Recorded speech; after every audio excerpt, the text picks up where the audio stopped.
महाकाल की कहानी। महाकाल भगवान शिव के एक प्रमुख रूप हैं जो हिंदू धर्म में पूज्य हैं। उनके नाम से जुड़ी कई कथाएं और महाकाल की महिमा असीम है। यहाँ हम महाकाल की कहानी को समझेंगे। महाकाल की उत्पत्ति। एक समय की बात है, ब्रह्मा, विष्णु और महेश नामक तीनों देवताओं में एक विवाद हुआ। वे तीनों ब्रह्मांड के स्वायत्त शासक बनने की बात कर रहे थे।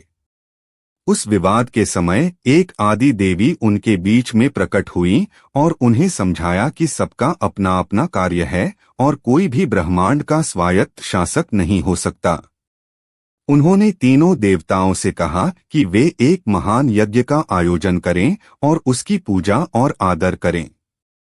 जिसे भी वहां सबसे ऊर्जा से प्रभावित होगा उसे वह यज्ञ का विजेता माना जाएगा।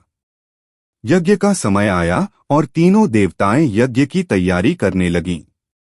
वहां एक महान आग उगल रही थी जो ब्रह्मा, विष्णु और महेश को आगे बढ़ने के लिए कह रही थी।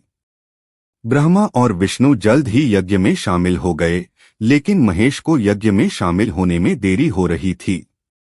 वे अपने कार्यों में व्यस्त थे और इसलिए यज्ञ में पहुंचने में विलंब कर रहे थे।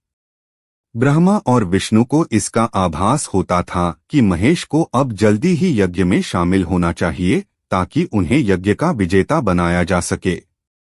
इसलिए ब्रह्मा और विष्णु ने मिलकर एक बड़ा संयोग योजना बनाई। वे एक पुष्प की फूलदानी बनाकर उसे यज्ञ के मार्ग पर लगा दिया। जब महेश यज्ञ के स्थल पर पहुंचे तो उन्होंने देखा कि एक बड़ी फूलदानी उनकी मार्ग में आ गई है और उन्हें यज्ञ के मार्ग से हटना पड़ रहा है। महेश ने उस फूलदानी को ध्यान से देखा और उसे अपने अंगूठे से दबा दिया। इससे फूलदानी का सिर कम हो गया और उसे फूलदानी में बंद कर दिया गया। जब ब्रह्मा और विष्णु यह देखे तो उन्हें बहुत आश्चर्य हुआ।